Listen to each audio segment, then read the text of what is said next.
Capítulo primero. Un cliente a medianoche.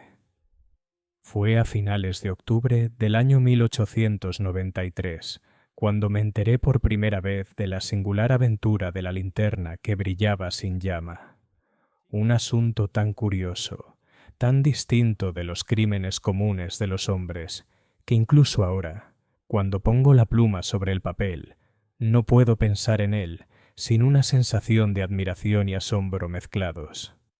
Holmes y yo nos habíamos relajado junto a la chimenea en Baker Street esa noche.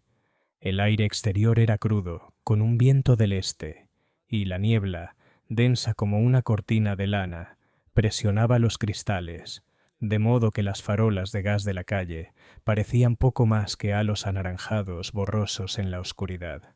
Yo había traído algunos papeles de mi consulta, y Holmes, como siempre, se había dedicado a sus experimentos químicos. Un ligero olor a azufre impregnaba la habitación, mezclado con el olor de su pipa, que fumaba con gran satisfacción. «Mire, Watson», dijo alzando un frasco de vidrio a la luz, «la más insignificante mancha puede proclamar un mundo. Este rastro marrón, que para usted quizás sea el mero resultado de un café derramado, contiene la historia misma de la vida de un hombre.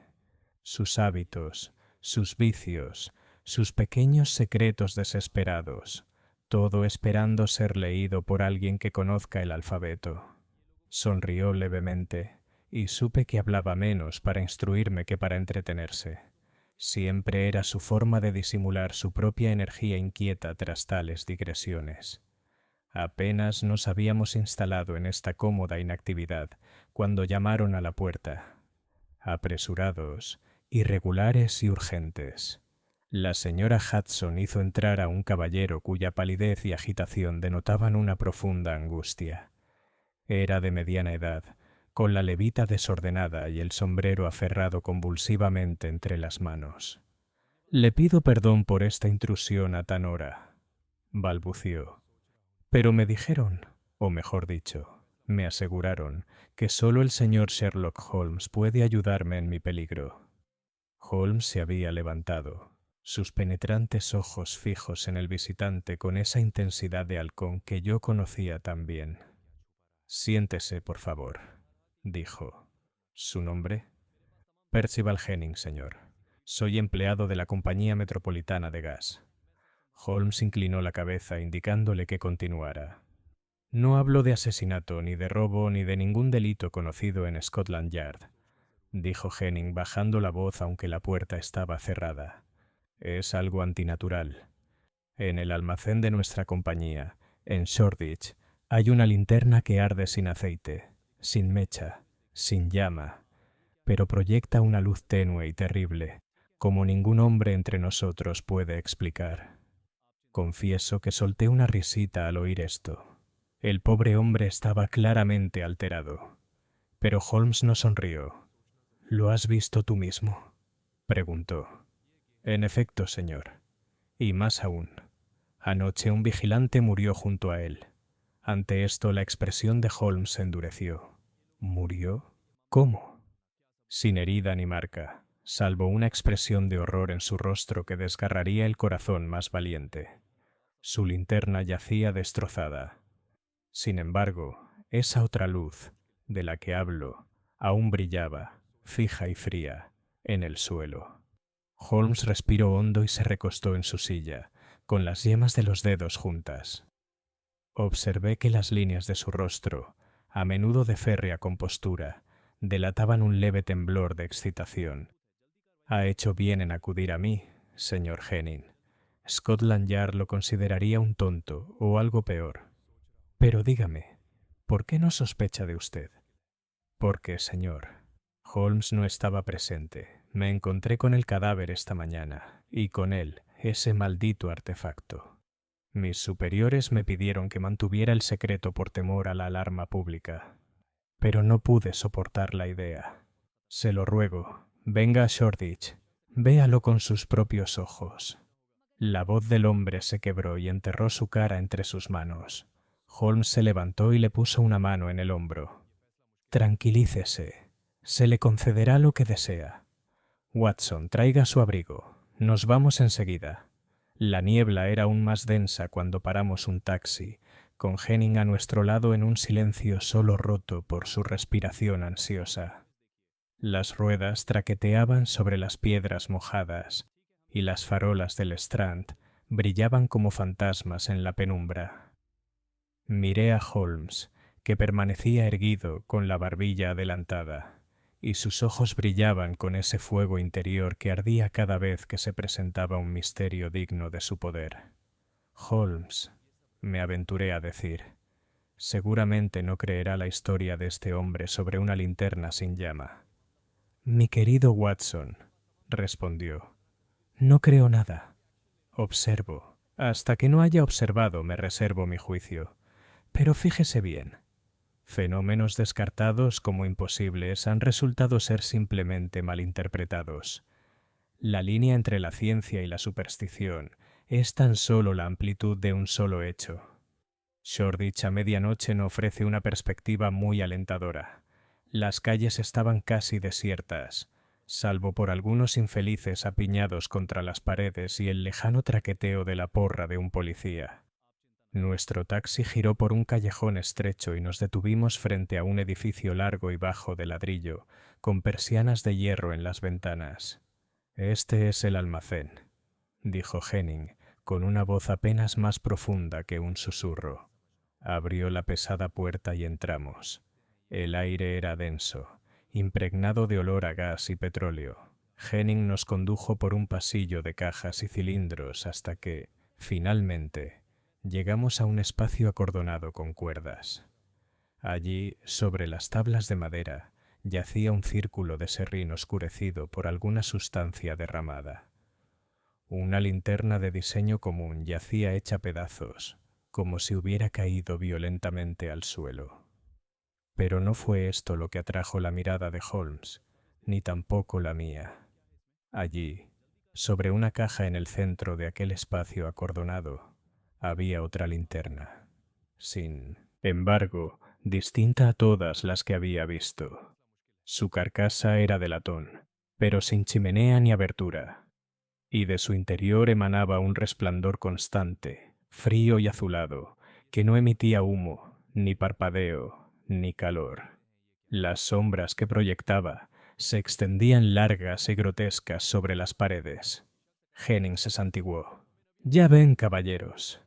Arde sin llama». Holmes se acercó lentamente, con el rostro impenetrable, se inclinó, colocó la mano ante el resplandor y luego la retiró. «Qué curioso», murmuró. «Qué curioso». En ese momento se oyeron pasos sobre las tablas que teníamos detrás. Nos giramos y a la luz misteriosa de la linterna vi una figura alta, un hombre con uniforme de guardia de patio, de rostro sombrío. «No tienes ningún derecho aquí», gruñó. «Vete, o correrás la misma suerte que el último idiota que se metió con esa cosa». Capítulo 2, en el que Holmes mira hacia otro lado para ver con más claridad la advertencia del intruso, pronunciada en ese tono áspero que el brillo impío de la linterna hacía aún más siniestro. Apenas había salido de sus labios cuando Holmes, con esa seca urbanidad que podía asumir en cualquier momento, inclinó la cabeza como si recibiera un saludo cortés en la puerta de un salón. «Su celo le honra», dijo. «Pero estamos aquí por invitación del señor Percival Henning, cuya autoridad, supongo, es tan válida como la suya para esta inspección». Henning se había encogido detrás de mí ante la aparición del vigilante, pero ante las palabras de Holmes se recuperó. Enderezó la espalda y sacó un pequeño llavero como si fuera una insignia de su cargo. «Este caballero es el señor Sherlock Holmes», anunció con voz temblorosa pero valiente. «Soy empleado de la Compañía Metropolitana de Gas, y este almacén, Barker's Yard, Shoreditch, está a mi cargo esta noche». El ceño fruncido del hombre no se suavizó. Era un tipo demacrado, con un bigote erizado y un ojo curiosamente hundido. La tenue luz de la linterna afilaba los planos de su rostro hasta que parecía más un tallado que un hombre. Vestía el cuero áspero, con números de latón, de los guardias de la compañía, y sus botas, no pude evitar notar, estaban cubiertas de un peculiar barro grisáceo que no se encuentra en las aceras de Londres. «Con Holmes o sin Holmes», murmuró. «De nada sirve mirar los juguetes del diablo. Encontré a Tom Bridger helado como un abadejo junto a esa cosa, y no pienso arriesgarme a otra». «¿Estuvo usted de servicio anoche?», preguntó Holmes, todavía amable y cortés. «Lo era, y lo seré próximamente. Donde hay peligro, se necesitan hombres, pero no toleraré que extraños se entrometan». La mano de Holmes revoloteó como un pájaro al vislumbrar una ventana abierta. Sus ojos, que un momento antes se habían posado con una atención insondable en las botas del hombre, volvieron ahora al aparato luminoso sobre la caja. Había pensado que era una linterna. La palabra había avivado mi imaginación, pero la forma era menos una linterna que un recipiente, liso y con los laterales de latón, sin ninguna unión visible salvo una costura que lo rodeaba ecuatorialmente como la banda de un planeta. De dentro de esta cáscara metálica fluía ese extraño brillo glacial, un temblor que no era un parpadeo y una firmeza que no era calor. «No lo detendremos mucho», dijo Holmes, y se puso a trabajar con ese método que para mí era el más reconfortante de los tónicos. El peligro y la maravilla de la escena se desvanecían a medida que se movía.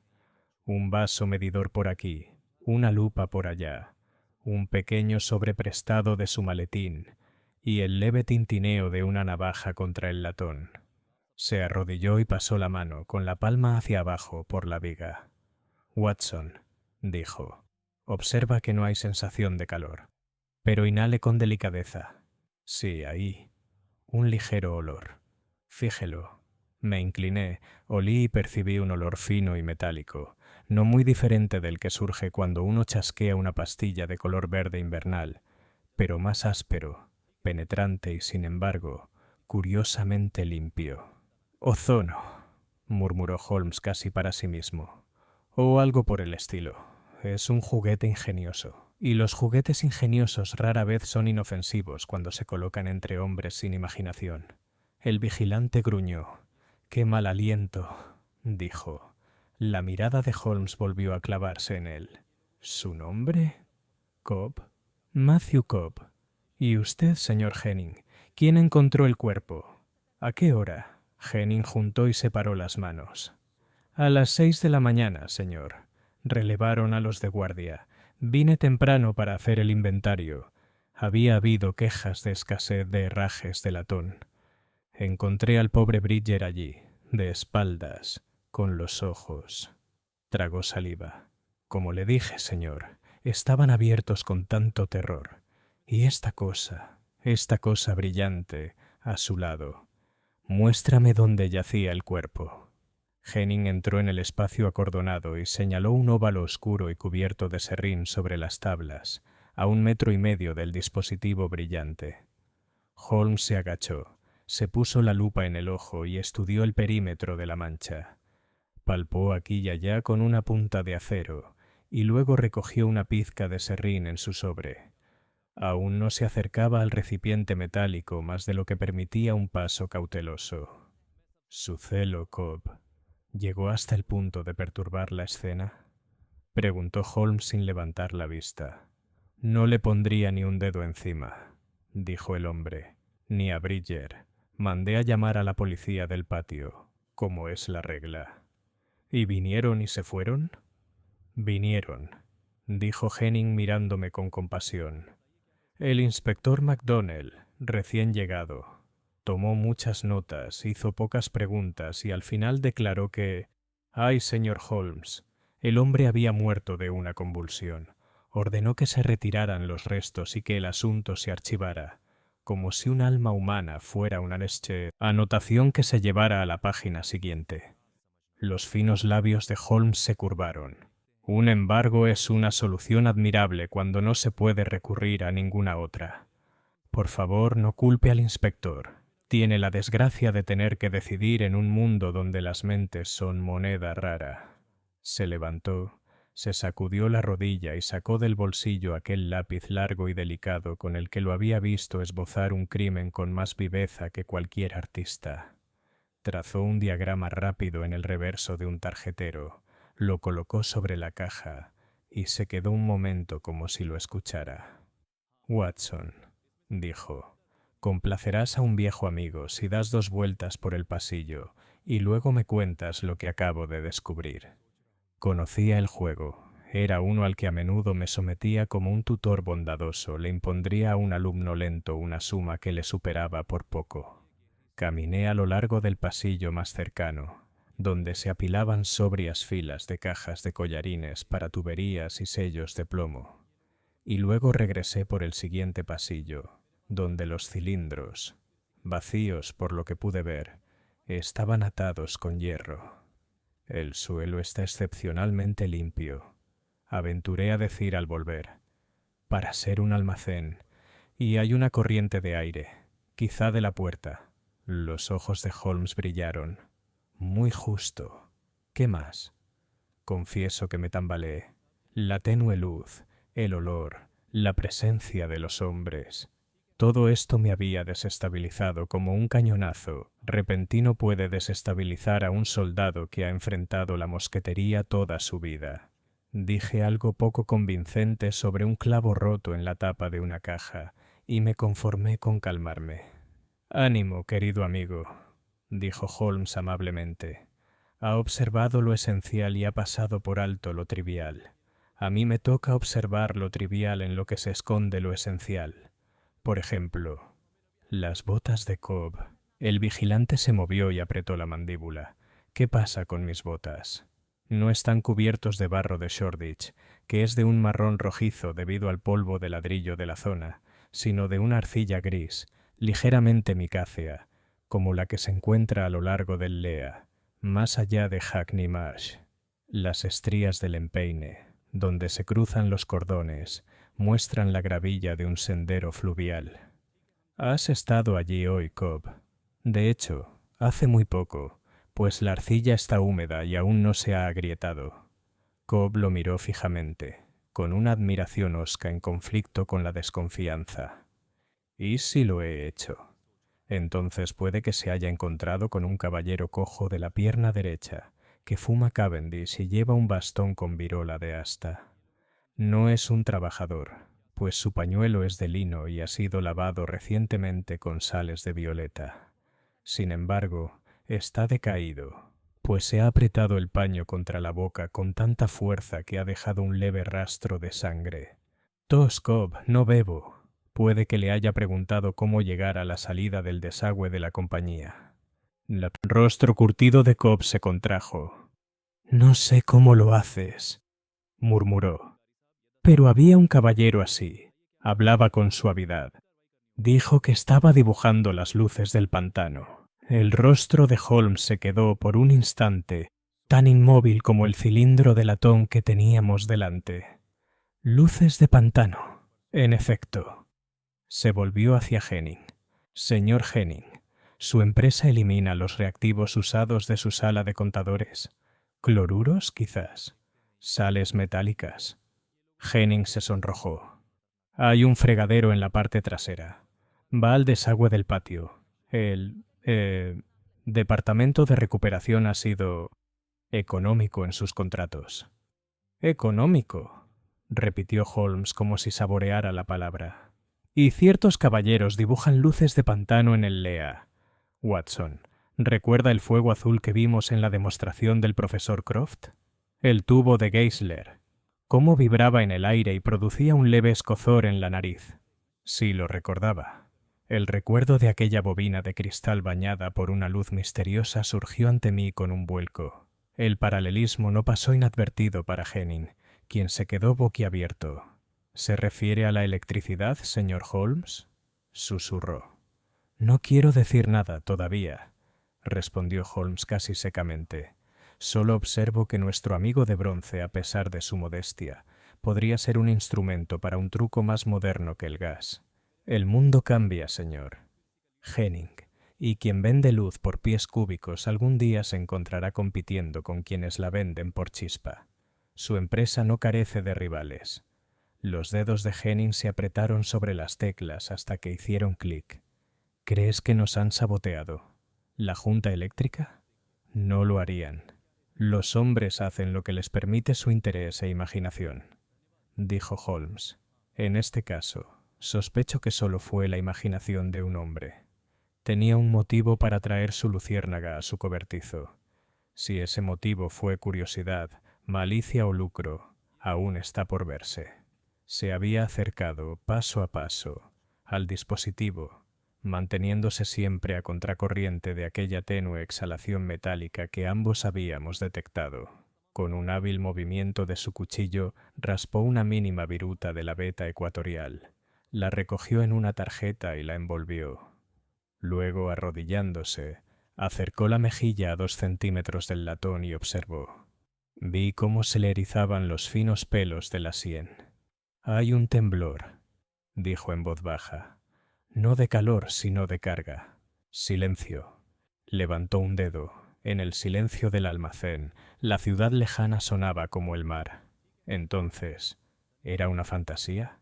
Oí un zumbido muy bajo, como el canto de un mosquito. Holmes sonrió con su leve sonrisa. «Una bobina hace eso», dijo. «Una bobina, o una fuga». Cobb maldijo en voz baja, una oración murmurada disfrazada de blasfemia. «Te lo dije, aliento del diablo». «Aprecio su piedad, Cobb», respondió Holmes, «pero prefiero al diablo, al que puedo hacer pedazos». Se levantó y por fin abordó los asuntos prácticos que, yo sabía, eran la esencia de su pensamiento. «Señor Henning, ¿quién tiene las llaves de este almacén aparte de usted?» «El superintendente, el señor Abel Quane, el capataz de recepción, un alemán llamado Vogel, los vigilantes de turno, Cobb, Bridger y un joven, Thomas Bell, encargado de los mensajes. ¿Y entre ellos hay algún hombre que tenga alguna queja?» Henning dudó. Miró a Cobb y luego al suelo. «Han corrido rumores. Hay escasez de suministros. Un hombre vende accesorios fuera de horario. Bridger se ha quejado. Y se ha hablado de un hombre de una empresa eléctrica que ha visitado a Vogel en privado». Cobb levantó la cabeza de golpe. «Eso es una calumnia», dijo. Pero mientras hablaba, evitó mirar a Henning a los ojos.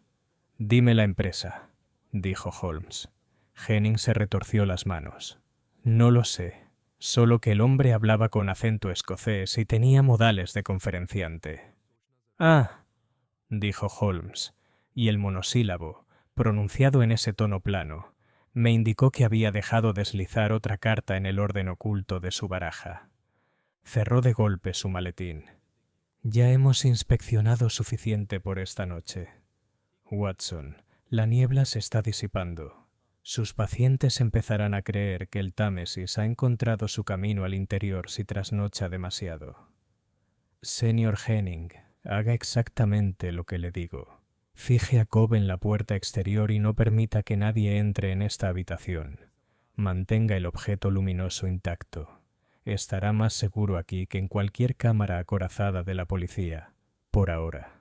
Mañana a las 10 visitará al inspector Lestrade de Scotland Yard y le dirá que el señor Sherlock Holmes desea que lo atienda en este almacén al mediodía.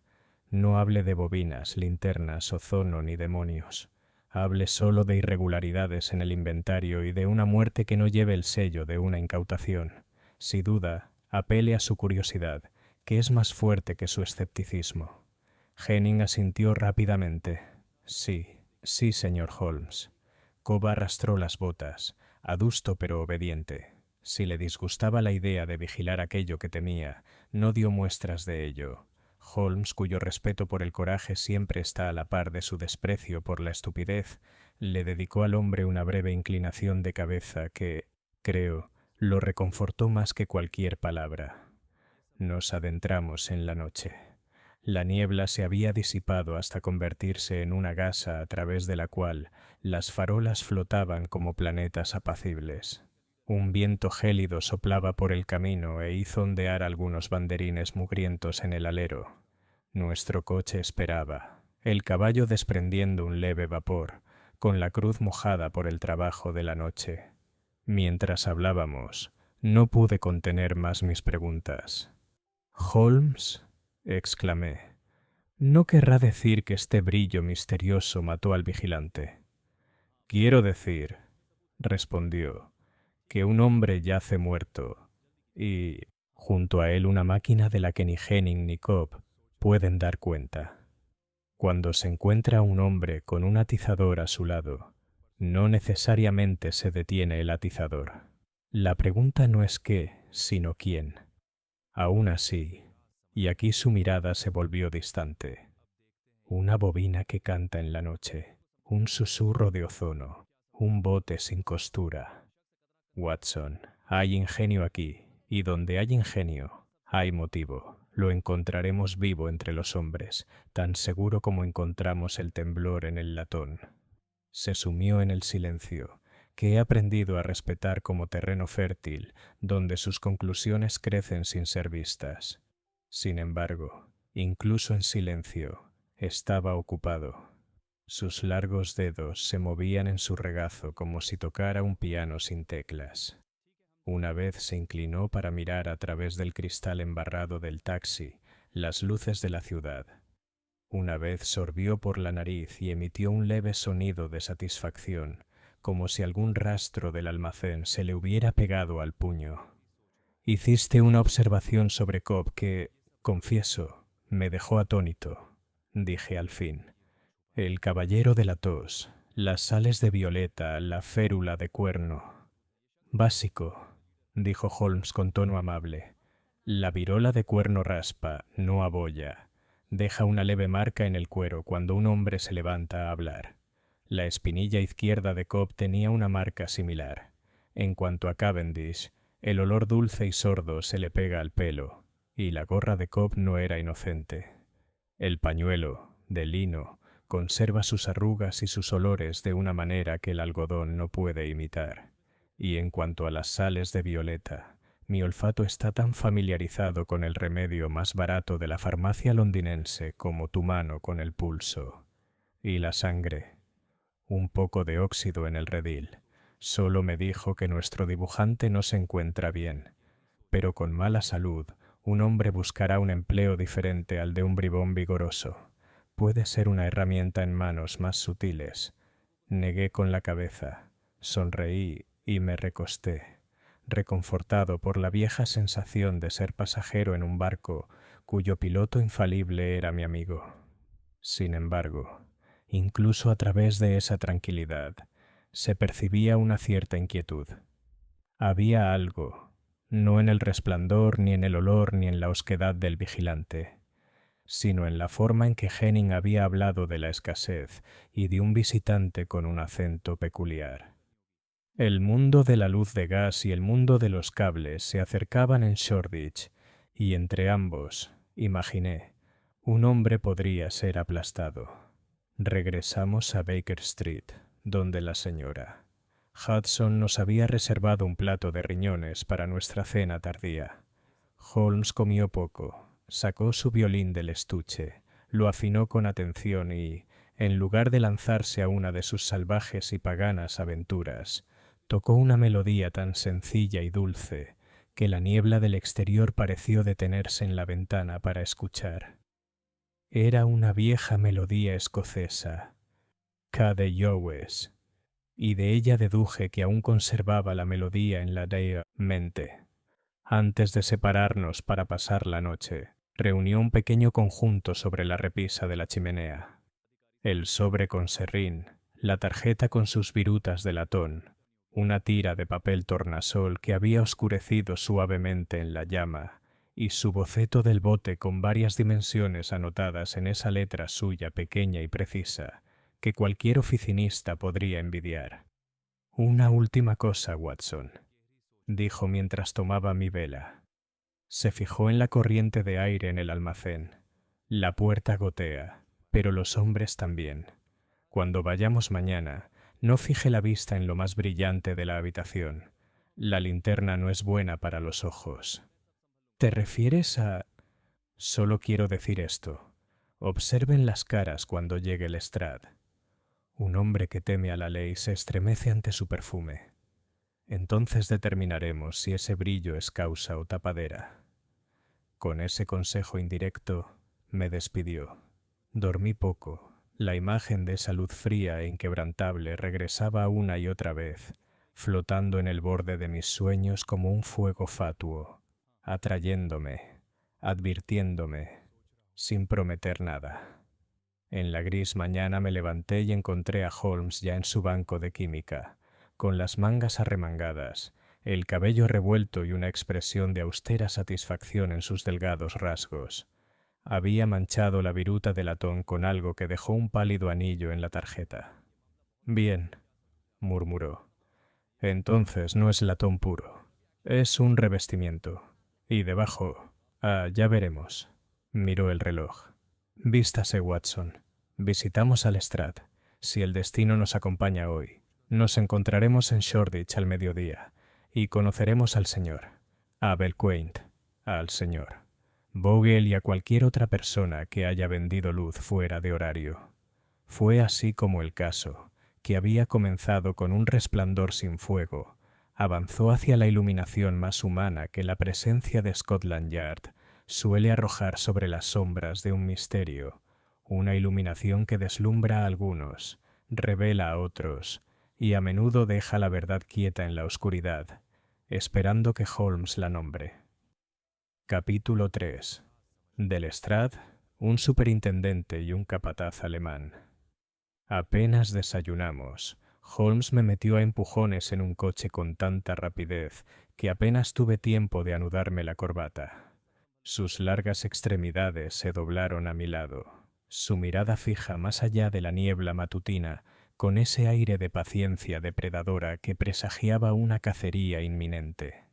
El traqueteo de las ruedas no nos había llevado muy lejos cuando se inclinó hacia adelante, juntando los dedos, y observó con un tono de peculiar distanciamiento: «Watson, siempre es una cuestión de si dejar que el río lleve la madera a la red o lanzarse a la corriente y atraparla uno mismo. Hoy haremos ambas cosas». Había aprendido por experiencia que tales comentarios oraculares se respondían mejor con silencio que con preguntas, así que me contenté con echar un vistazo al periódico matutino.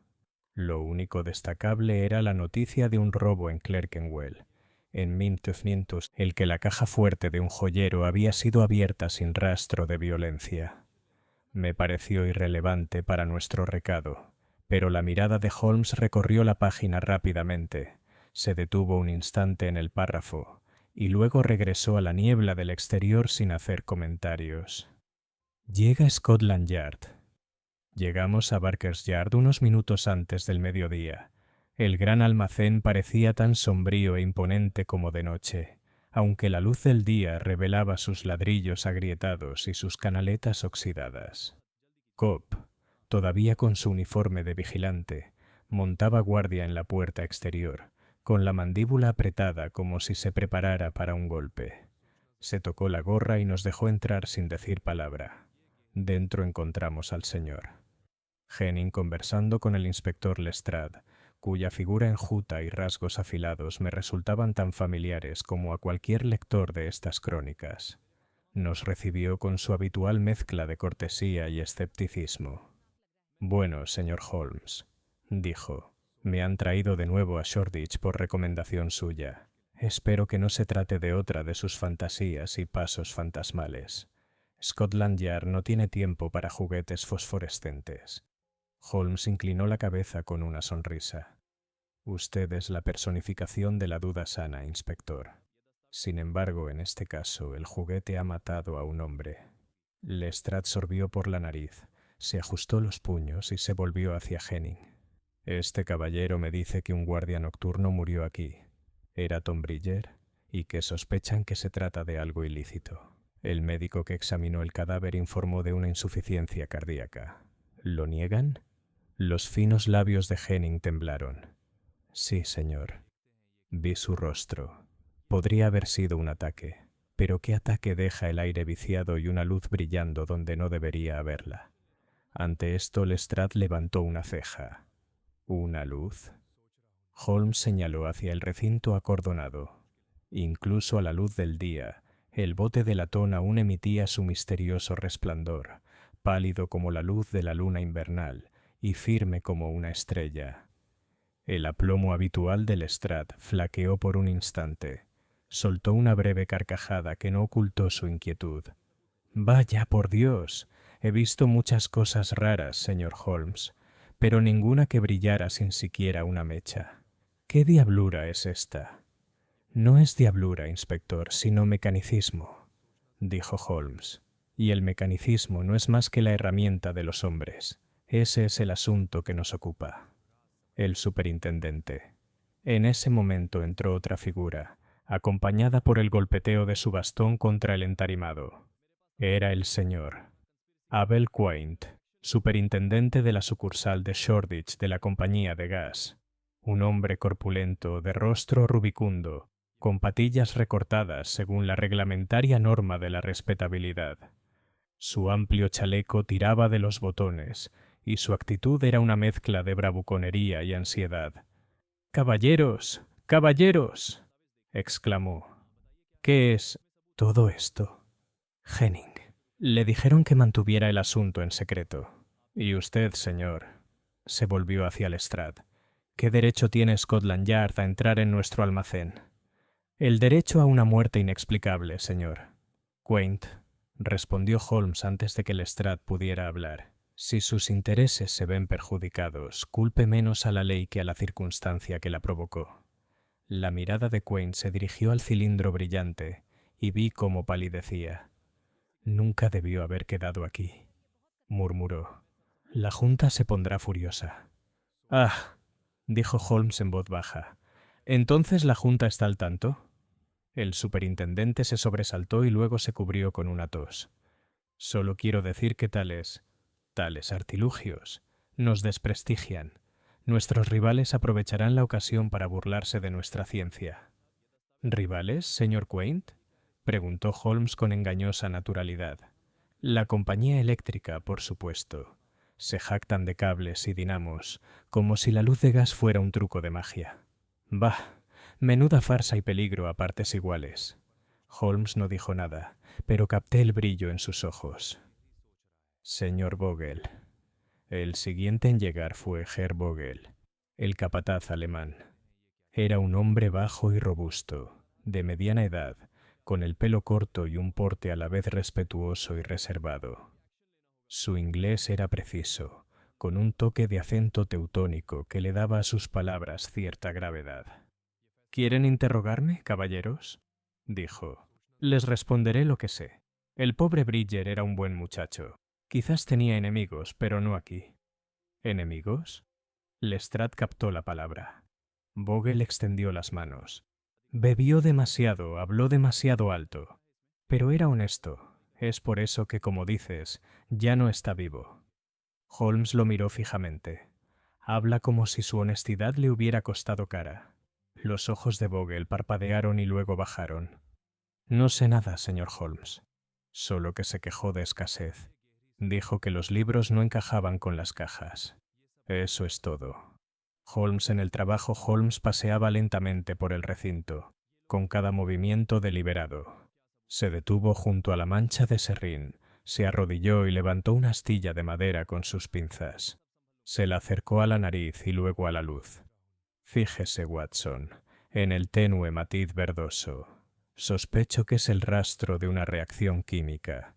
No es sangre ni aceite, sino algo menos inocente. Lestrade quizá quiera conservarlo para analizarlo». El inspector gruñó, sacó un sobre y obedeció. Ya era demasiado experimentado para ignorar los caprichos de Holmes, pues los resultados lo habían pillado con demasiada frecuencia. Holmes se acercó entonces al bote. No lo tocó, sino que voló en círculos como un halcón sobre su presa. «Observe la costura», me murmuró. «Está limada, pero no demasiado. Y mire aquí, pequeñas hendiduras como las de una herramienta que no se encuentra comúnmente en un almacén. ¿Qué dice, Watson?». Me asomé, pero solo vi una leve irregularidad. Un rasguño, quizá. Holmes sonrió levemente. Ver es una cosa, querido amigo. Observar, otra muy distinta. Estas son las marcas de un instrumento científico, no de un cincel de carpintero. Estamos tratando con un hombre culto. Se enderezó y su mirada recorrió sucesivamente a Quaint, Henning, Vogel y Cobb. Todos se removieron con inquietud bajo su mirada, aunque no pude determinar si era por culpa o simplemente por la extraña luz. Una interrupción inesperada. Nuestras pesquisas podrían haber continuado así de no ser por un clamor repentino que surgió fuera de la puerta. El grito de un niño, el apresurado repiqueteo de unas botas. Cobb salió a grandes zancadas y regresó arrastrando por el cuello a un muchacho delgado, con el rostro pálido bajo una mata de pelo rubio rojizo. «Es Bell», gruñó. «El mensajero». Lo pillé merodeando por el desagüe de atrás. El chico de apenas 16 años se retorció en su agarre. No estaba haciendo daño, solo miraba. ¿Buscando qué?, preguntó Holmes suavemente. El muchacho lanzó una mirada rápida a Vogel, quien frunció el ceño, y a Quaint, cuyo rostro rubicundo se había vuelto pálido, de un rosa moteado. Luego tragó saliva con dificultad. «Para el hombre cojo, señor», susurró. Los ojos de Holmes brillaron. «Ah, así que usted también lo ha visto».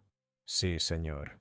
Hace 2 noches. Me dio un chelín para vigilar si Bridger se acercaba a la puerta trasera. Dijo que quería medir las tuberías de desagüe. Pero Bridger me pilló hablando con él, y la noche siguiente...» Se interrumpió estremeciéndose. El almacén quedó en un silencio interrumpido únicamente por el leve zumbido, parecido al de un insecto, del recipiente incandescente. La voz de Holmes, al oírla, era tranquila, casi compasiva. «Lo has hecho bien, muchacho. No temas, el resto es asunto nuestro».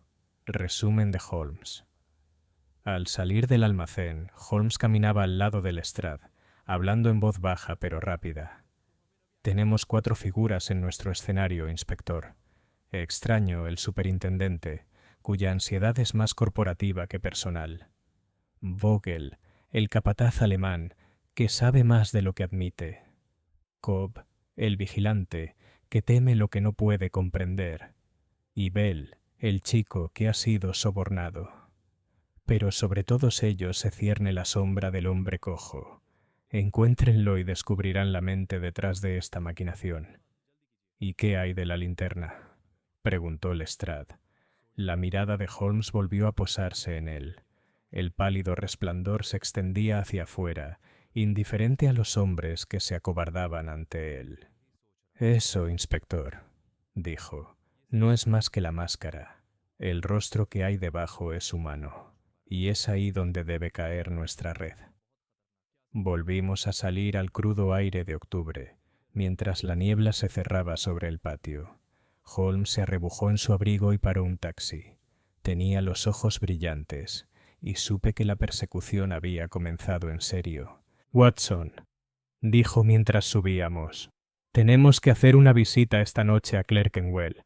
Hay un joyero allí que abrió su caja fuerte sin un rasguño. Me imagino que la misma mano que forjó el silencio en el acero también pudo haber sacado luz del latón. Es hora de que lo conozcamos». Capítulo 4. El cojo. La decisión de Holmes de dirigir nuestro taxi hacia Clerkenwell, aquella húmeda tarde de octubre, me llenó de una mezcla de sorpresa y expectación. El día había sido largo. Nuestra inspección del almacén de Shoreditch, la participación a regañadientes del Lestrade, el ansioso superintendente y su capataz alemán, y sobre todo esa sensación sobrenatural que aún me embargaba. Sin embargo, Holmes, como siempre, parecía aún más animado por la complejidad del rompecabezas. «El robo al joyero de Clerkenwell, Watson», dijo reclinándose en el taxi mientras traqueteábamos hacia el este. «Fue a simple vista un asunto común y corriente. Sin embargo, está repleto de detalles interesantes. ¿Una caja fuerte abierta sin siquiera una abolladura o arañazo en la cerradura? Ninguna palanca de un ladrón común podría lograr eso. Huele a conocimiento, y a conocimiento unido a la experimentación. ¿Sospechas? Dije, que la misma mano que ideó este dispositivo brillante también encontró la manera de abrir la caja fuerte de un joyero. Precisamente. El mundo, querido amigo, se hace cada vez más pequeño. Los hombres de ingenio ya no desperdician su talento solo en claustros o laboratorios. Algunos llevan su genio a canales menos respetables. Las calles se estrecharon al entrar en Clerkenwell. Las farolas estaban encendidas, proyectando destellos inciertos sobre charcos y adoquines, mientras la niebla se aferraba en franjas bajas como el humo de un incendio invisible.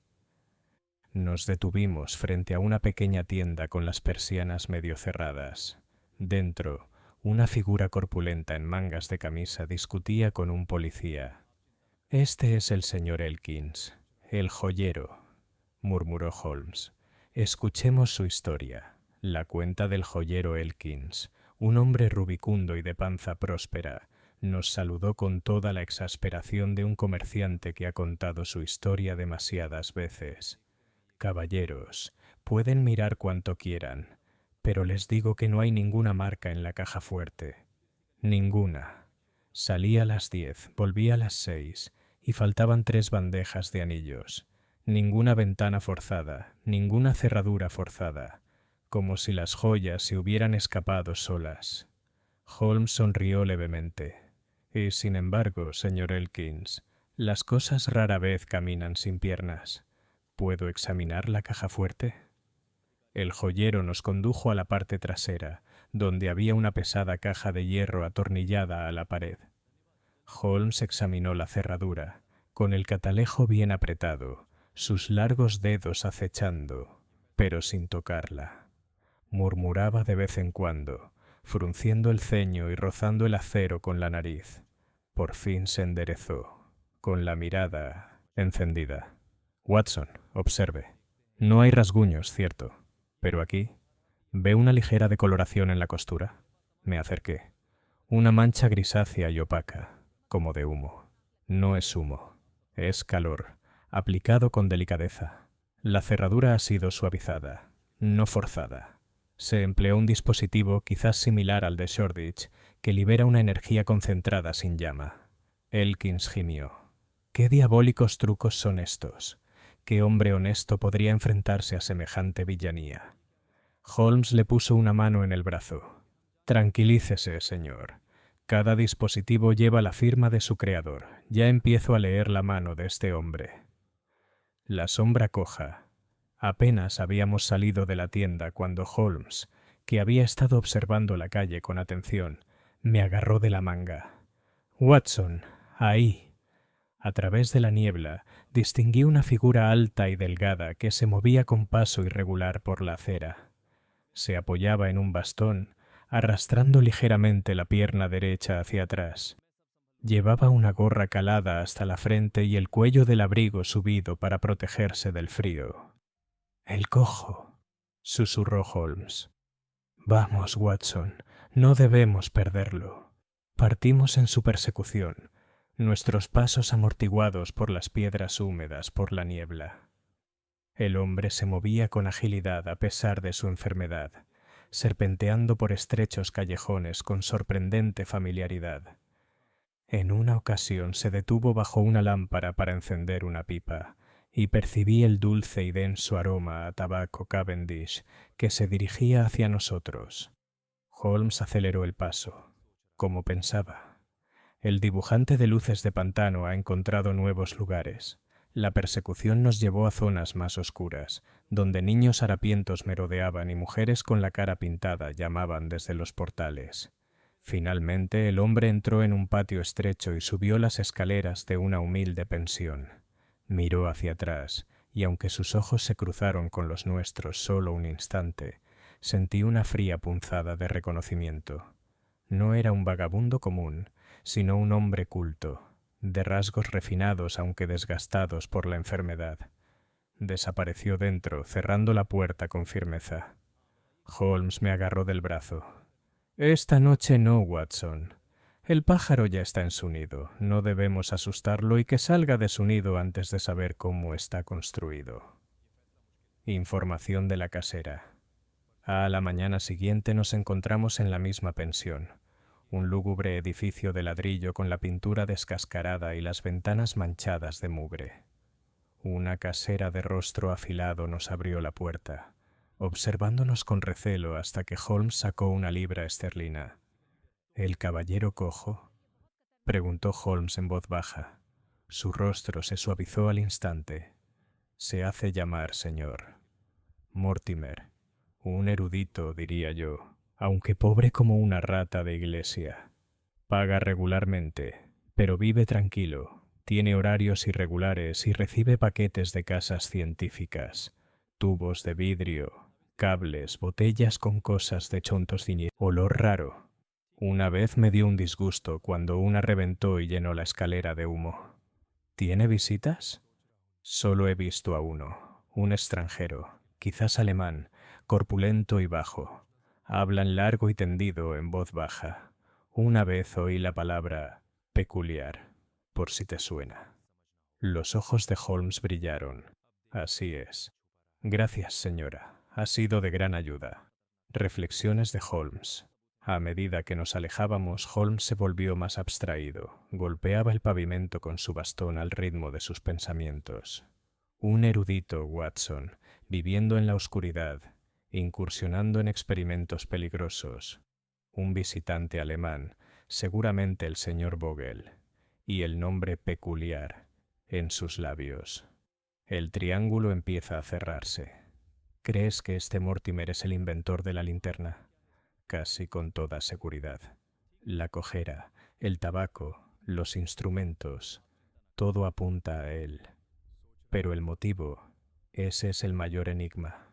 Se trata de un sabotaje a la compañía de gas por parte de un rival eléctrico. Es un robo, usando su invento para silenciar cerraduras. ¿O es algún plan más personal, fruto de la desesperación? ¿Y la muerte de Bridger? El rostro de Holmes se tornó serio. Ese, Watson, es el punto más oscuro de todos. Si murió por accidente científico o por la intención del hombre, aún no lo sé. Pero la respuesta está en las habitaciones de Mortimer y en la conciencia de quienes lo visitan. Se ha trazado un plan. Esa noche, mientras cenábamos en nuestro alojamiento de Baker Street, Holmes nos explicó su plan. Mañana, Watson, usted y yo visitaremos al señor. Mortimer con el pretexto de una consulta médica. Su cojera nos da una excusa de sobra. Usted hará de médico mientras yo observo el laboratorio. Si él es realmente el artífice de nuestra linterna, alguna señal de ello estará entre esas paredes. Debemos actuar con cautela, pues un hombre así puede estar desesperado, y la desesperación unida al ingenio es el más formidable de los adversarios.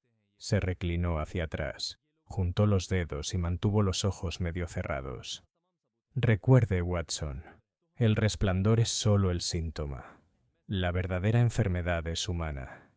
Y pronto llegaremos a su esencia. Capítulo 5. En el alojamiento del señor Mortimer.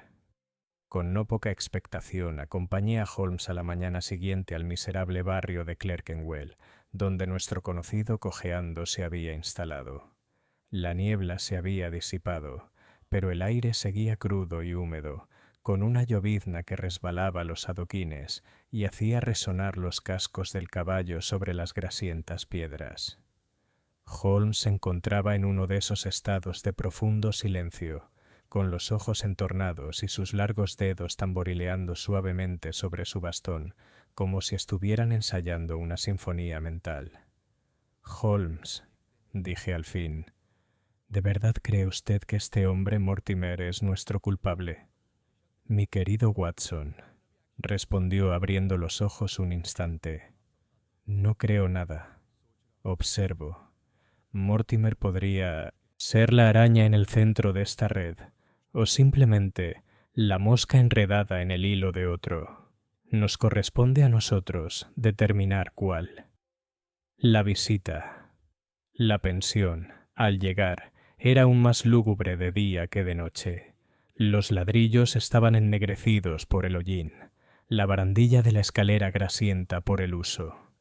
La casera, de nariz afilada, nos recibió sin sorpresa, como si las visitas de porte respetable fueran ahora parte de su rutina diaria. «El señor Mortimer está aquí, caballeros», dijo.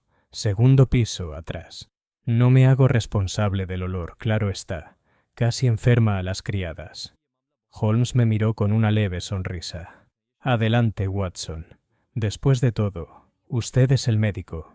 Llamé a la puerta y una voz interior nos ordenó entrar. La habitación en la que entramos transmitía a la vez la huella de la pobreza y la inteligencia. Los muebles eran escasos. Una cama estrecha, una mesa sencilla, 2 sillas desgastadas, pero por todas partes se extendían los restos del experimento. Tubos de vidrio, rollos de alambre, volúmenes maltratados de tratados científicos y botellas llenas de polvos extraños llenaban la mesa y los estantes. Un ligero olor metálico flotaba en el aire, mezclado con el dulzor del tabaco Cavendish. El ocupante se levantó de su silla junto al fuego y nos recibió con una mezcla de sorpresa y cortesía. Era un hombre de unos 40 años, aunque la enfermedad y las preocupaciones habían marcado aún más sus arrugas. Era alto, pero demacrado, y se apoyaba pesadamente en un bastón al acercarse a nosotros. Arrastraba la pierna derecha con un esfuerzo doloroso. Sus ojos, oscuros y luminosos, tenían ese brillo febril que con demasiada frecuencia acompaña tanto al genio como a la enfermedad. «¿Es usted médico, señor?», dijo, dirigiéndose a mí con entusiasmo. La casera me dijo que podía venir. «Por favor, siéntese. Mi tos no es nada, se lo aseguro, pero esta pierna me arde como fuego». Lo examiné brevemente, notando la palidez de su piel, las mejillas hundidas, la respiración rápida y superficial. Era evidente que padecía alguna enfermedad debilitante, quizá tuberculosis, y la cojera delataba una antigua lesión ósea o nerviosa. «Debe descansar, señor Mortimer», dije con suavidad. «Y en cuanto a la tos, debe evitar los vapores de sus productos químicos. No le harán ningún bien». Soltó una breve carcajada. «Los químicos son mi vida, doctor. Sin ellos, no tendría ninguna razón para levantarme. Tiene ante usted a un hombre arruinado por la mala salud, pero sostenido por una sola chispa de inventiva». El papel de Holmes. Mientras yo atendía al paciente con estos asuntos, Holmes deambulaba silenciosamente por la habitación, aparentemente absorto en el examen de los libros y el aparato. Levantó un rollo de alambre, miró dentro de una retorta de vidrio y olió delicadamente una botella tapada con corcho. Su actitud era de cortés curiosidad, pero yo sabía perfectamente que su mente estaba ocupada catalogando cada detalle. En un momento dado, se detuvo junto a la ventana, donde un cuadrado de tela cubría un pequeño objeto. Con aparente indiferencia, apartó la tela y dejó al descubierto un cilindro de latón, no más grande que una taza de té, con una curiosa abertura en un extremo. Mortimer se sobresaltó. «Por favor, señor, no toque eso». Holmes inclinó la cabeza con gravedad. «Ni se me ocurriría. Quizás un modelo de su invento». Mortimer se recostó en su silla, con el rostro repentinamente demacrado. «Un juguete, nada más. El mundo no está preparado para ello. La compañía de gas, la electricidad, se reirían, o algo peor. Sin embargo, he soñado con darle a Londres una luz incansable, sin humo, eterna. En cambio, solo me ha traído sospechas». «¿Sospecha?». El tono de Holmes era suave. Mortimer se llevó una mano temblorosa a la frente. «Me han vigilado. Me siguen por las calles. Hace una semana. Un tal Bridger, un vigilante, me espió junto al río. Al día siguiente me abordó, acusándome de manipular los desagües de la compañía. Y ahora me entero de que ha muerto». Al hombre se le quebró la voz y se apartó con una tos violenta. Cuando se apagó, susurró con voz ronca: Les juro, caballeros, que no tuve nada que ver en esto.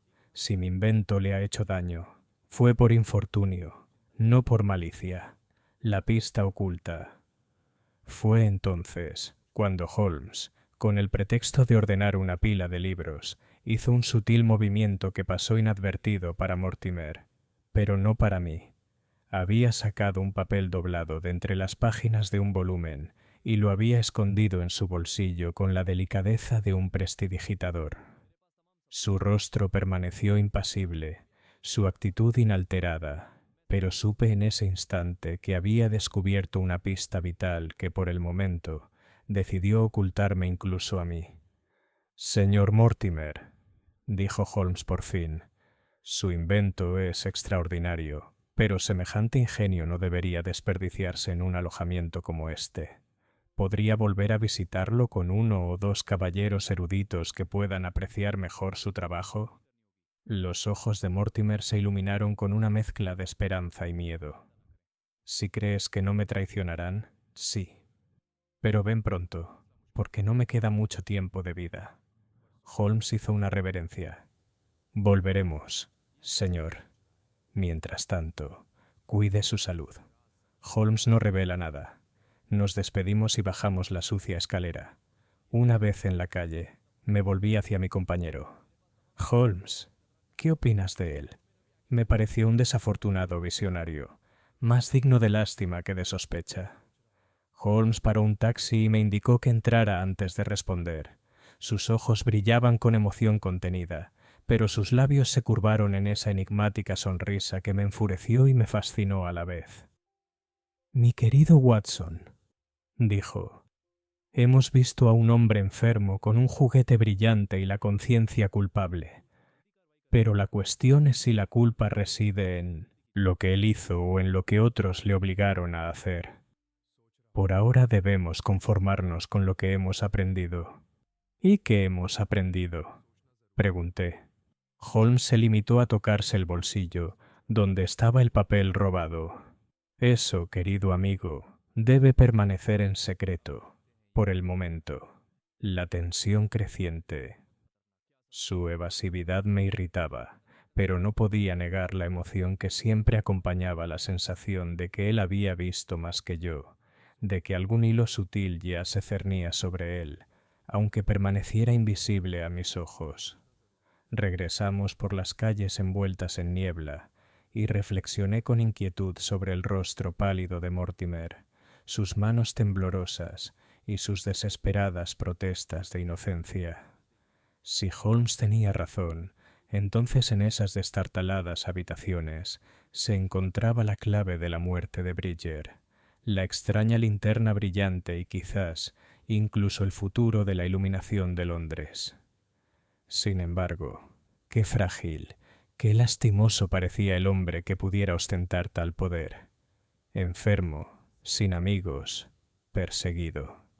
Holmes, como si leyera mis pensamientos, dijo de repente: «No malgaste su compasión demasiado pronto, Watson. El genio puede inspirar compasión, pero también puede inspirar crimen. Hasta que sepamos cuál, mantengamos nuestra linterna preparada y lista». Con ese enigmático comentario, se quedó en silencio, dejándome luchando con mis propias perplejidades mientras el taxi nos llevaba una vez más hacia Baker Street. Capítulo 6. Una segunda muerte. Los días posteriores a nuestra visita a la casa de Mortimer estuvieron impregnados de una atmósfera de suspense contenido, como si el propio Londres contuviera la respiración. Holmes permanecía inusualmente silencioso, paseándose por nuestra sala de estar con pasos inquietos, o bien absorto en el fragmento de latón y serrín que había traído del almacén de Shoreditch. Murmuraba para sí mismo, dibujaba símbolos extraños en su cuaderno, y en una ocasión incluso desapareció durante un día entero, regresando con una mancha de arcilla de pantano en las botas y un olor a vapor químico en el abrigo. Por mi parte, no podía apartar de mi mente la imagen de Mortimer, su cuerpo demacrado, su tos hueca, sus manos temblorosas, suspendidas sobre aquella horrible linterna. ¿Era un villano o una víctima. El secretismo de Holmes sobre el documento que había robado solo acentuó mi inquietud. Fue en la tercera noche cuando el asunto llegó a una crisis repentina y terrible. La citación. Acabábamos de cenar cuando llamaron bruscamente a la puerta, seguidos de la voz agitada de la señora Hudson, que anunciaba al inspector Lestrade. Irrumpió en la habitación con el sombrero torcido y el rostro enrojecido por la prisa. «Holmes», gritó, «ha vuelto a ocurrir. Otro hombre muerto, esta vez en el mismo patio». Holmes se puso de pie de un salto, desvaneciéndose al instante. «¿Quién es la víctima?» «Cobb, el vigilante nocturno. Lo encontraron hace una hora, tendido en el umbral del almacén, sin heridas ni forcejeos, la misma expresión que la última vez. Y la linterna, maldita sea, la linterna seguía brillando a su lado. Sentí un escalofrío en la espalda al oír esas palabras. 2 muertes, ambas inexplicables, ambas marcadas por esa llama espantosa. Holmes agarró su abrigo y sombrero. «Vamos, Watson, el juego se acelera. Lestrade, un coche de inmediato». La escena en Shoreditch. La niebla era densa como la lana cuando llegamos a Barker's Yard, y el parpadeo de las farolas de gas apenas lograba penetrar sus pliegues. Un pequeño grupo de policías y obreros se congregaba junto a la puerta del almacén, con el rostro pálido a la luz de las farolas. El cuerpo de Cobb ya había sido llevado al interior y colocado sobre un caballete. Me incliné para examinarlo. Tenía las mismas marcas que Bridger. Ninguna, salvo la horrible distorsión de sus rasgos, los ojos abiertos de par en par por el horror, los labios contraídos como si fuera a gritar contra un terror invisible. Tenía las manos apretadas, pero vacías. Holmes se movía con rapidez por la escena, con la linterna trazando arcos sobre el suelo. «Fíjese, Watson», murmuró, «las huellas, las pesadas botas de Cobb aquí, pero estas son más ligeras. Vea, el tacón izquierdo apenas toca, mientras que el derecho se hunde profundamente. El hombre cojo ha estado aquí otra vez». «Entonces es asesinato», exclamé. «Aún no está probado, pero está fuertemente indicado». Entramos al almacén, donde en el mismo espacio acordonado, el infernal artefacto aún brillaba sobre su caja. Los policías se apartaron de él como de una serpiente venenosa. Holmes se acercó con fría deliberación, aunque vi que los músculos de su rostro se tensaban. «El mismo olor», dijo, «el mismo zumbido tenue. Pero mira, este cable». Señaló un fino filamento de cobre que salía de debajo de la caja y conducía a un rincón oscuro del almacén. Allí desapareció por una grieta en las tablas. Holmes se arrodilló, siguiendo el cable con los dedos. «Ah, así que nuestra linterna se alimenta de una fuente oculta. Electricidad, Watson, oculta en el mismo suelo». Los ojos de Lestrade se abrieron de par en par.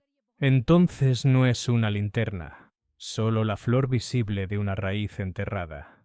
Alguien ha tendido un cable secreto aquí, alguien con conocimiento, recursos y audacia. Cobb, pobrecito, lo encontró por casualidad y pagó el precio». La interrupción. En ese instante se oyó un grito desde el otro extremo del almacén. Un agente llegó corriendo, arrastrando consigo la figura temblorosa del joven Bell, el mensajero. «Lo pillé otra vez merodeando cerca del desagüe, señor», informó el agente. El rostro de Bell estaba pálido. «Juro que no estaba robando. Solo quería ver si el cojo volvía. Me prometió más dinero si miraba». Holmes lo miró fijamente. «¿Y ha venido?» «Sí, señor, esta misma tarde. Entró con el señor Vogel menos de media hora antes de que encontraran al pobre Cobb». Hubo un revuelo entre los hombres. Lestrade maldijo en voz baja. «Vogel, ¿dónde está ahora?» «Se fue», balbuceó el niño. «Lo vi ir hacia el río con el hombre cojo apoyado en su brazo». Los ojos de Holmes brillaron. «La red se estrecha. Watson, recuerde mis palabras. Vogel no es un simple capataz, sino cómplice de nuestro inventor. Entre ambos urden un plan que podría significar la ruina de la compañía de gas y la muerte de cualquiera que lo descubra. La omisión de Holmes. Regresamos a Baker Street cerca del amanecer, cansados y con frío. Apenas me había quitado el abrigo cuando Holmes sacó el papel doblado de su bolsillo, el mismo que había sacado de la habitación de Mortimer. Lo levantó a la luz del fuego, lo miró una vez más y luego lo guardó sin decir palabra. «¡Holmes!», grité exasperado. «¿Por qué me lo ocultas? ¿Qué dice ese papel?». Su expresión se suavizó, aunque su voz se mantuvo firme. «Paciencia, Watson. Una sola palabra prematura podría hacer que nuestra presa se derrumbe antes de que se active la trampa. Confía en mí un poco más». Aunque me irritaba su secretismo, no podía negar que el caso había llegado a un punto crítico. 2 hombres yacían muertos, un tercero era sospechoso, y la sombra del cojo oscurecía cada paso que dábamos. Holmes se recostó en su silla, con los ojos cerrados y los dedos entrelazados. «Se acerca la hora», murmuró. «Debemos atacar pronto, o la linterna que brilla sin llama proyectará otra sombra de muerte sobre Londres». Capítulo 7. La distracción se profundiza. El aire de Holmes, en los días posteriores a la muerte de Cobb, era de tensa expectación, como si escuchara una nota que solo él podía oír. Fumaba sin parar, con su pipa envuelta en nubes fantasmales, y el violín, esa fiel voz de su espíritu inquieto, alternaba entre salvajes melodías gitanas y las lentas y tristes melodías de las Highlands. Sabía por experiencia que cuando Holmes oscilaba entre tales extremos, el asunto que se le presentaba había alcanzado su punto más delicado. Lo presioné más de una vez para que revelara el secreto del artículo de Mortimer, pero me evadió con esa exasperante gentileza que me impidió protestar. «Todavía no, Watson. Una flor arrancada antes de tiempo no es más que una mala hierba marchita. Esperemos a que florezca». La certeza de Lestrade, en cambio, se sentía cada vez más seguro. Había seguido al señor Vogel con la avidez de un sabueso tras una pista fresca. Los testigos juraron haber visto al alemán en compañía del hombre cojo. Bell había confesado haber recibido sobornos. La escasez en los almacenes de la compañía sugería una colusión. Lestrade no tardó en hacer que Vogel fuera llevado a Scotland Yard para ser interrogado. Acompañé a Holmes a la sala de entrevistas, donde el capataz permanecía sentado, impasible y en silencio, con sus pesadas manos cruzadas frente a él. «Vamos, Vogel», le instó Lestrade. «Te han visto con este Mortimer. Te han oído hablar del señor. Quaint, no puedes negar tu participación en esto». «Lo niego todo», dijo Vogel simplemente. «Conozco a Mortimer, sí, es un campesino. Está enfermo, solo. Le llevo libros, tabaco. Pero crimen, nein. Soy inocente». Lestrade le lanzó una mirada triunfal a Holmes. «¿Qué dice a eso?». Holmes simplemente arqueó las cejas. «Digo que la negación es la moneda más común en una casa de moneda como esta, inspector. No la gastemos tan rápido». Sin embargo, en privado Holmes me sorprendió. «No confunda a Vogel con la araña, Watson. No es más que una mosca, atrapada por hilos de amistad y compasión. Su silencio protege a otro. La sombra de Quaint». Mientras tanto, Abel Quaint, el superintendente, se había puesto extrañamente nervioso. Visitó a Holmes en Baker Street, sudando y furioso, declarando que el asunto debía silenciarse por el bien de la compañía. «El público no debe enterarse de estos accidentes», protestó. «Las acciones caerían, los rivales se jactarían y los hombres honestos se arruinarían. Se lo ruego, señor». Holmes inste al inspector Lestrade a cerrar el caso. «Bridger y Cobb. Sí, es lamentable, pero estas cosas pasan». Holmes lo miró con fría diversión. «Su compasión es conmovedora, señor Quaint. Pero perdóneme si antepongo una vida humana al precio de las acciones de gas. Dígame, ¿Por qué el nombre Mortimer le pone tan pálido? Quaint se sobresaltó como si lo hubieran golpeado. «No sé nada de ese hombre», exclamó y se marchó a toda prisa. Cuando se fue, Holmes golpeó el brazo de su silla con sus largos dedos. «Ahí está Watson, nuestro verdadero sospechoso. No teme a la muerte, sino a ser descubierto. La linterna no es más que un velo. Tras ella se esconde un motivo tan antiguo como la codicia. Una extraña persecución». Esa misma noche, Holmes me condujo a una de esas expediciones que, aunque desconcertantes por su aparente falta de objetivo, siempre nos acercaban a la verdad. Tomamos un coche de caballos hacia el este, hasta el río Lea, cerca de las marismas. La niebla era baja y extrañas luces danzaban sobre el agua. Los reflejos de farolas lejanas se mezclaban con la propia fosforescencia de las marismas. Holmes caminaba por el camino de sirga con la energía de un sabueso. Luego se agachó, examinando el barro. «Mire, Watson, huellas. El mismo arrastre del pie derecho, la misma punta del bastón. Mortimer ha pasado por aquí». Seguimos el sendero hasta que terminó cerca de una tubería de desagüe donde el agua de los desagües de la compañía vertía al río. El lodo estaba revuelto con huellas de botas, algunas anchas y pesadas, otras más ligeras. Entre ellas Holmes señaló la huella de una virola, con punta de cuerno, como había deducido antes.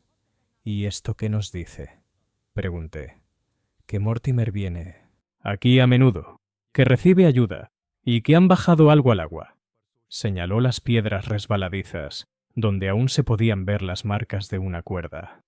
«Un experimento, Watson. Quizá uno en el que interfirió el pobre Bridger. Pistas falsas».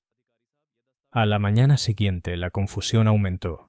Un agente informó que un hombre que coincidía con la descripción de Mortimer había sido visto empeñando joyas en una tienda de Whitechapel. Lestrade, triunfante, lo utilizó como prueba de la culpabilidad de Mortimer. «Robado de la caja fuerte de Elkins», exclamó. «El caso está prácticamente cerrado». Sin embargo, cuando el prestamista le entregó los objetos, no eran más que insignificantes baratijas de latón y cristal, que como mucho valían unos centavos. Holmes los examinó con gran interés y luego los devolvió con una sonrisa irónica. «No son joyas, inspector. Son maquetas, juguetes, los experimentos desechados de una mente inquieta. Mortimer es muchas cosas, pero no es un ladrón común». La pista privada de Holmes. Esa noche, sentado junto al fuego, Holmes sacó el periódico doblado de Mortimer y lo estudió una vez más. La luz de la lámpara iluminó su perfil delgado, su nariz aguileña y sus ojos hundidos que brillaban con un fuego interior. «¿Qué ocurre, Holmes?», pregunté. «No puede ocultarlo para siempre». Me miró con picardía. «Paciencia, Watson. Aún no es el momento oportuno. Pero diré esto. En este papel está escrita la clave de la linterna, de la caja fuerte de Clerkenwell y de las muertes en Shoreditch. Las tres son obra de una sola mano, y esa mano tiembla de enfermedad». Golpeó suavemente el papel. «Cuando la fruta esté lista, Watson, la probará. Hasta entonces, confíe en mí. La red se estrecha. 2 muertes, un inventor desaparecido, un capataz alemán bajo sospecha, un superintendente temblando de miedo. Tal era el embrollo en el que nos encontrábamos. Y en medio de todo esto, la figura cojeando de Mortimer, pálido y desesperado, con su invento brillando como un faro tras él». Los ojos de Holmes brillaban con esa fría luz que presagiaba el clímax de un caso. «Debemos desenmascarar a la presa, Watson. Mañana tenderemos una trampa, y si el destino nos acompaña, veremos quién se atreve a alcanzar la linterna que brilla sin llama». Capítulo 8. Holmes prepara su trampa. Hay estados de ánimo en Holmes que he llegado a reconocer con la misma certeza con la que un marinero interpreta el viento. Cuando su paso se vuelve ligero, su voz cortante pero jocosa, y sus dedos tamborilean con impaciencia sobre la repisa de la chimenea, es entonces cuando alguna estratagema fermenta en su mente. Tal estado de ánimo lo poseyó la mañana siguiente a nuestra visita nocturna a las marismas. Se levantó temprano, desayunó con una prisa inusitada y se dedicó a su laboratorio químico hasta que la habitación se llenó de los vapores acres de alguna preparación secreta. Finalmente, volviéndose hacia mí con un destello de emoción contenida, dijo: «Watson, ha llegado el momento de jugar nuestra partida. Tengo cebo suficiente, solo queda clavar el anzuelo». Dejé el periódico. «¿Y qué papel debo desempeñar?» «Tu papel, querido amigo, es como siempre el más importante, el de testigo honesto. Cuando baraje las cartas, serás tú quien asegurará a la compañía que no se ha recurrido a ningún engaño. El plan se desarrolla». Holmes sacó de su bolsillo el papel doblado que había sacado de las habitaciones de Mortimer y lo extendió sobre la mesa. Estaba lleno de diagramas apretujados, espirales, bobinas, anotaciones tanto en inglés como en alemán. «¡Por fin!», grité. «¿Quieres decirme?» «Con calma, Watson. La esencia es esta. Mortimer ha ideado una especie de bobina de inducción, hábilmente forjada, capaz de producir una descarga invisible pero mortal. La linterna no es más que su carcasa. Si se acerca a un hombre durante el tiempo suficiente, el sistema nervioso flaquea, el corazón se detiene». Bridger y Cobb fueron sujetos involuntarios de su experimento, ya sea intencionalmente o por accidente. Con un dispositivo así, se puede ablandar una cerradura, abrir una caja fuerte e intimidar a un rival. Me estremecí. «¿Y piensas dejar que esta máquina infernal siga suelta?» Los ojos de Holmes brillaron. «Al contrario, pienso ponerlo en manos de su dueño una vez más y ver quién se atreve a reclamarlo». Se paseaba por la habitación con las manos a la espalda. «Esta noche, Watson, devolveremos la linterna a su dueño, pero lo haremos de tal manera que atraigamos al cómplice que se esconde tras él.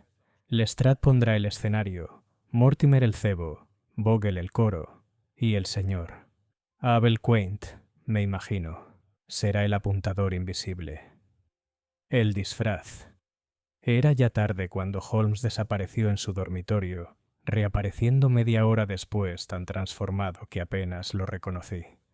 Vestía el atuendo andrajoso de un obrero, abrigo deshilachado, pantalones de pana y una gorra raída calada hasta la frente. Una mancha de mugre le oscurecía la mejilla, y un ligero paso torpe le daba el aspecto de alguien que había pasado largos años trabajando duro. «¡Cielos, Holmes!», exclamé. Sonrió bajo su barba postiza. «Una nimiedad, querido amigo.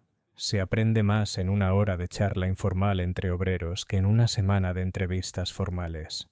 Mientras mantienes al Lestrade ocupado, yo iré a la taberna donde Cobb bebió su cerveza negra. Si Mortimer o Bogle tienen un amigo susurrante, allí lo iré».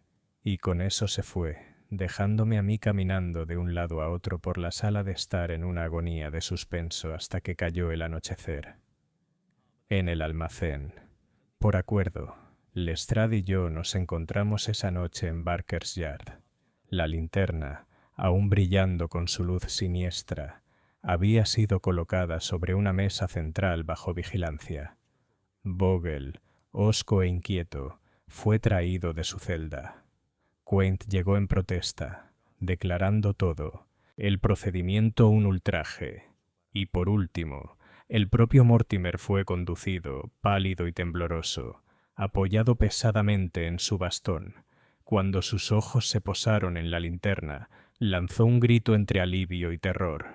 «¡Lo tienes! ¡Lo has encontrado! Entonces mi secreto está a salvo». «¿A salvo?», repitió Lestrade con gravedad. «2 hombres han muerto, señor, ¿y usted dice que está a salvo?». Mortimer se llevó la mano a la frente. «Nunca fue mi intención. El poder era demasiado grande. No podía controlarlo. Le rogué a Bogle que me ayudara a desmantelarlo, pero él me instó a mostrárselo a otros». Y Quaint se interrumpió bruscamente, con la mirada fija en el superintendente, pintoresco, ruborizado. Esto es indignante, inspector. No puede creer las habladurías de un tísico. Observé a Lestrade, indeciso, pero el inspector, receloso ahora de la mano invisible de Holmes en todos los asuntos, simplemente se cruzó de brazos. Daremos crédito a lo que demuestren las pruebas, señor. Quaint, y las pruebas apuntan a más de una intervención en este asunto. Holmes regresa. Fue en ese momento que se abrió la puerta y entró arrastrando los pies un trabajador mugriento al que reconocí al instante a pesar del disfraz. Holmes echó un vistazo rápido a la habitación y luego se quitó la gorra. «Disculpe la intromisión, inspector», dijo con su voz natural, «pero pensé que había llegado el momento de enseñarle el gato a las palomas». El efecto fue eléctrico. Bogle se sobresaltó violentamente. Mortimer se encogió y el rostro de Quaint palideció. Holmes se acercó a la mesa, puso una mano sobre la linterna y observó a los presentes con su mirada penetrante. «Aquí está, el juguete que brilla sin llama. Veamos quién de ustedes se atreve a reclamarlo como suyo». Hubo un largo silencio. Entonces, para mi asombro, fue Mortimer quien se levantó, con su cuerpo demacrado temblando. «Es mío», dijo con voz ronca. «Mío, y sin embargo, no mío. Yo lo ideé, sí, pero otros me presionaron. Bogle me proporcionó los medios. Quaint prometió la recompensa. Y ahora hay sangre sobre él y quiero verlo destruido». Se tambaleó hacia adelante con las manos extendidas, pero Holmes lo sujetó del brazo. «Todavía no, señor. Hay que descubrir la verdad por completo antes de que descartemos este dispositivo». La trampa saltó. En ese instante se oyó un estruendo. Quaint se había abalanzado sobre la linterna, quizá para apoderarse de ella, quizá para silenciarla para siempre. Lestrade y sus hombres saltaron para contenerlo, pero no antes de que su mano rozara la superficie brillante. Retrocedió con un grito, con el rostro deformado por una mezcla de dolor y miedo. La voz de Holmes resonó, fría y triunfante. «Aquí, inspector, está su criminal. La linterna no es más que la máscara. Quaint, el hombre tras ella. Mortimer es solo el cerebro. Bogle, la herramienta. El motivo, el lucro. Un plan para chantajear a la compañía amenazándola con este invento, para desacreditar a la competencia, para vender luz no por pies cúbicos, sino por el terror mismo». Y cuando el honesto Bridger y el pobre Cobb se acercaron demasiado, bueno, sus vidas fueron el precio. Lestrade ladró órdenes y Quaint fue apresado. Bogle se sentó con la cabeza entre las manos, destrozado. Mortimer se apoyó en la mesa con el pecho agitado por una tos desgarradora. La tenue luz parpadeó una vez, como si la hubiera consumido el drama que había presenciado. Holmes retrocedió con los ojos brillantes. «La trampa está tendida. El ave ha sido capturada. Sin embargo, Watson, el caso no ha terminado, porque aún debemos desentrañar la red precisa que pervirtió la invención en crimen, y eso, creo, dará lugar a una historia que lo asombrará incluso a usted». Capítulo 9. La reunión de las sombras. A menudo he comentado que los triunfos de Holmes nunca fueron meros asuntos de arresto y acusación. Eran sinfonías intelectuales, con temas introducidos, desarrollados y llevados a su inevitable crescendo bajo la mano de su amo. Así fue que aunque Quaint ahora estaba bajo la custodia del inspector y Bogle confesaba su propia colaboración en susurros furtivos, Holmes aún no permitía que cayera el telón. Había corrido la red, pero aún no había mostrado la trama de sus nudos. El almacén de Barker's Yard se había convertido esa noche en nuestro escenario.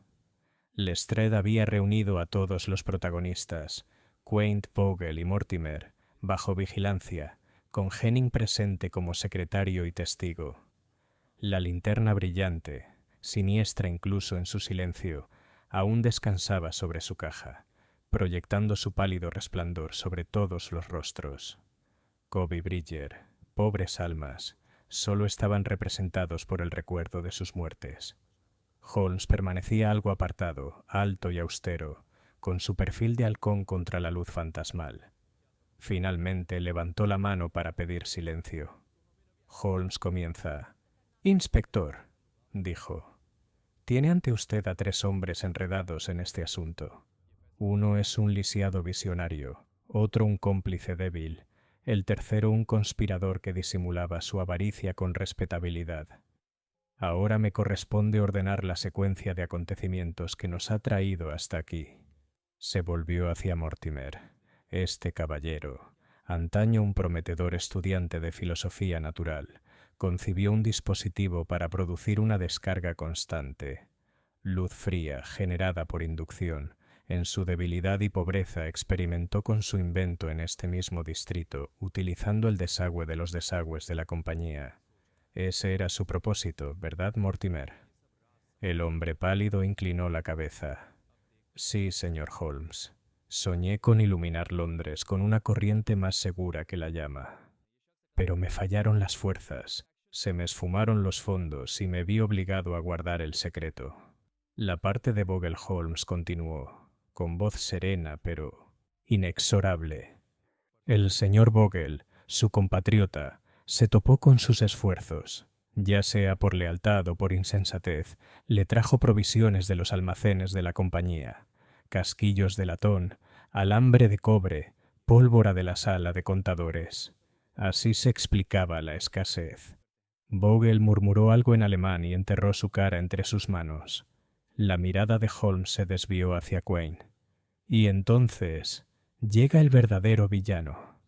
Abel Quain, superintendente de la compañía de gas, quien al percibir que este frágil genio había creado una novedad, vio enseguida cómo podía manipularse para obtener beneficios.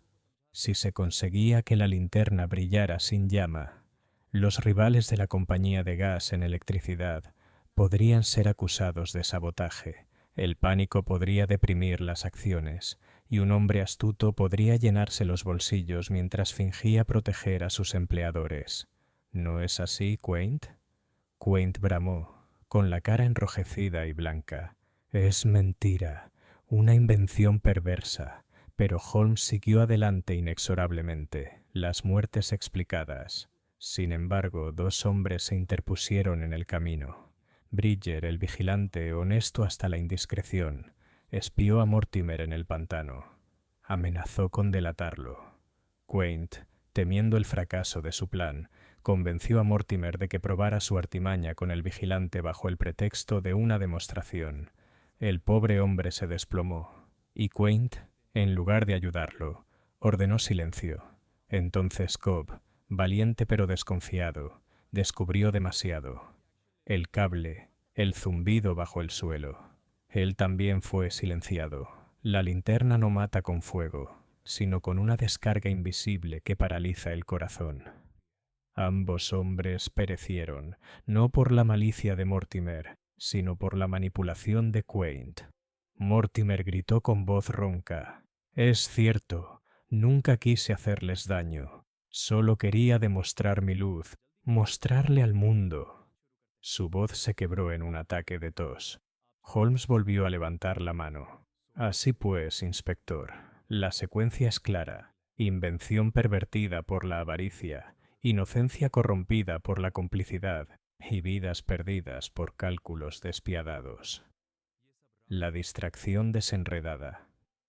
No pude evitar maravillarme de la simplicidad de la explicación una vez dada, aunque la maraña de hechos parecía insoluble. Holmes sonrió levemente al ver mi expresión.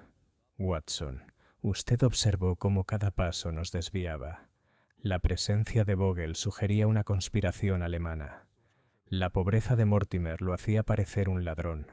La linterna brillante susurraba sobre una amenaza sobrenatural. Todo eran máscaras. El verdadero rostro era el de Quaint, fanfarrón, respetable, temeroso de sus jefes, pero audaz en su villanía. Por eso dejé que se traicionara con su propio afán por silenciar el caso. Lestrada sintió con gravedad. No negaré que me ha demostrado la verdad, señor Holmes. Quain responderá por ello ante un juez. Reserva de Holmes City. Sin embargo, no pude evitar notar que la mirada de Holmes se posaba en Mortimer con algo más que una condena. Cuando el enfermo se desplomó sobre su bastón, Holmes mismo lo sostuvo con sorprendente delicadeza. «Es usted culpable de debilidad, señor, no de maldad», dijo en voz baja. Si hubiera custodiado su don con más valentía, podría haber servido a la humanidad. Quizás otro día, otro hombre, traiga esa luz a Londres con honestidad. Por ahora tenga cuidado de que su tos no le robe antes que la ley. Los ojos oscuros de Mortimer se llenaron de lágrimas. «Me veo con claridad, señor Holmes. Que Dios me perdone». Holmes se dio la vuelta y su rostro era ilegible. Las secuelas de la revelación. Los policías sacaron a Quain, que seguía protestando, y Vogel lo siguió, deshecho y sometido. A Mortimer se le permitió permanecer bajo vigilancia, pues su salud le impedía huir. Holmes desmanteló la linterna con sus propias manos, enrolló los cables y abrió la carcasa, hasta que finalmente la luz se apagó. El silencio que siguió fue más profundo que cualquier ruido. Holmes se limpió el polvo de los dedos y se volvió hacia Lestrade. «Tiene su caso, inspector. Mañana los periódicos hablarán de escasez, de corrupción, de muerte. Pero que no hablen de faroles sobrenaturales. Londres ya tiene suficiente humo sin fantasmas». Al salir del almacén, la niebla se había disipado y una luna pálida brillaba sobre los adoquines. Holmes caminó a mi lado en silencio un rato. «Finalmente», dijo casi con nostalgia, «es trágico, Watson, ver la brillantez de un hombre desvirtuada por las circunstancias. Mortimer podría haber sido recordado como un benefactor de la humanidad. En cambio, será olvidado, o algo peor. Sin embargo, no debemos dejar que la compasión nuble la justicia. La ley debe tener su merecido». Asentí, reflexionando sobre la fragilidad del genio y el peligro de la avaricia. Y aunque el caso parecía concluido, no podía quitarme de la cabeza la sensación de que la mente de Holmes aún perseguía algún hilo oculto, algún último matiz aún por revelar. Capítulo 10. Las cenizas de una invención. Los días inmediatamente posteriores al arresto de Abel Quain estuvieron marcados por una extraña calma en Baker Street. Los periódicos se habían aferrado al asunto con su habitual afán sensacionalista, publicando en negrita el escándalo de la compañía de gas en Shoreditch y el extraordinario aparato de un inventor loco. Sin embargo, gracias a la severa advertencia de Holmes a Lestrade, se difundió poco sobre la linterna en sí. Para el mundo, parecía un sórdido caso de malversación y corrupción. Solo quienes habíamos estado bajo ese resplandor inquietante sabíamos lo cerca que estuvo Londres de temer una luz fantasma. Holmes, sin embargo, no se dejaba llevar por la tranquilidad. Permaneció largo rato sentado en su banco desmontando los restos del dispositivo de Mortimer, probando fragmentos de bobina y alambre, registrándolos con escrupuloso cuidado. Me permitía ayudarle en tareas tan triviales como calentar una solución o registrar una medición, pero cuando le pedía su opinión, simplemente se encogía de hombros. «No es el aparato lo que me interesa, Watson», dijo una noche, «sino la psicología. ¿Por qué Mortimer entregó su genio a los planes de Quain? ¿Por qué Vogel, tan honesto por naturaleza, los ayudó? Es la debilidad humana lo que me fascina, la fragilidad de la conciencia bajo el peso de la necesidad. La decadencia de Mortimer. Visitamos a Mortimer una vez en el Yard, donde lo habían internado no en una celda, sino en la enfermería.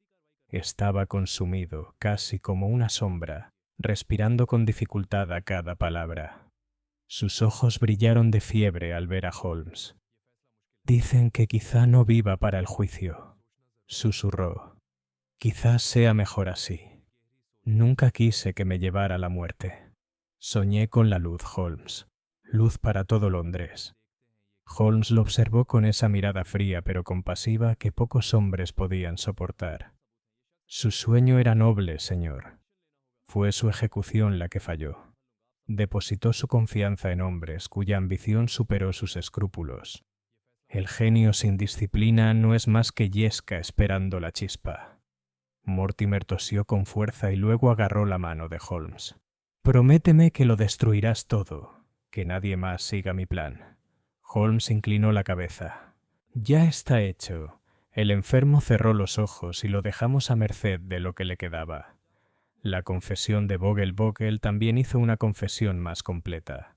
Con su marcado acento, explicó cómo Quain le había prometido un ascenso y cómo había estado tentado a ayudar a Mortimer con materiales a cambio de favores. Habló de lealtad a un compatriota, de compasión por la condición de Mortimer. Sin embargo, al final fue el miedo lo que lo atrapó. Miedo a las amenazas de Quain y a ser descubierto. Holmes escuchó sin hacer comentarios, y cuando Bogle le preguntó si le creía, Holmes se limitó a responder: «Eres un hombre débil, Bogle. Los hombres débiles no hacen villanos, pero sí hacen posibles los villanos». La demostración de Holmes al tercer día, Holmes me llamó a su banco. Sobre él yacía la carcasa abierta de la linterna, con los laterales de latón separados para revelar un ingenioso conjunto de bobinas, placas y cables. Observe, Watson. Aquí reside el quid de la cuestión. Esta bobina de inducción, alimentada por una batería oculta, generaba una descarga constante. Al estar confinada dentro de esta carcasa, la corriente producía un resplandor al ionizar ciertas sales, de ahí la luz tenue. Pero aún más siniestro, la oscilación emitía una fuerza invisible capaz de perturbar los nervios del